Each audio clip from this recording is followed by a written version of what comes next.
কুষ্টিয়ার কুমারখালীতে নকল 10 বস্তা বিড়ি সহ দুজনকে আটক করেছে কুমারখালী থানা পুলিশ। গোপন সংবাদের ভিত্তিতে এএসআই বিপ্লব বিশ্বাসের নেতৃত্বে থানা পুলিশের একটি আভিযানিক দল তাদের আটক করে আদালতে পাঠিয়েছে। শনিবার 25শে জানুয়ারি সকাল 9টায় উপজেলার যদুপাড়া ইউনিয়নের লালনবাজার এলাকা থেকে তাদের আটক করে।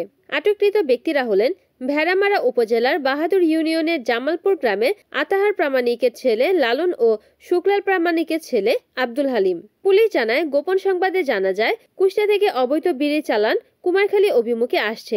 এমন সংবাদের ভিত্তিতে লালনবাজার এলাকায় অভিযান চালিয়ে 10 বস্তা বিড়ি সহ দুজনকে আটক করা হয়। বিকেলে তাদের দুজনকে আদালতে পাঠানো হয়েছে। এ বিষয়ে কুমারখালী থানার ভারপ্রাপ্ত কর্মকর্তা ওসি মোহাম্মদ সুলেমান শেখ বলেন, ধন্যবাদ। আমরা আজকে সকাল 9:20 সময় গোপন সূত্রের ভিত্তিতে জানতে পারি যে কুষ্টিয়া থেকে অবৈধ বিড়ি আসছে।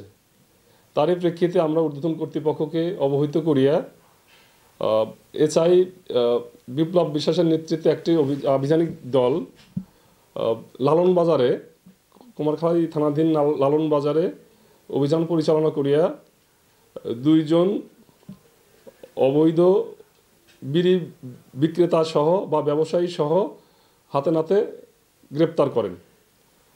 মামলা রুজুর প্রক্রিয়াধীন, আসামি মামলা রুজুর পরে বিজ্ঞ আদালতে প্রেরণ করা হচ্ছে। রিপোর্ট করেছেন কুষ্টিয়া প্রতিনিধি নাজমুল হাসান, NN TV।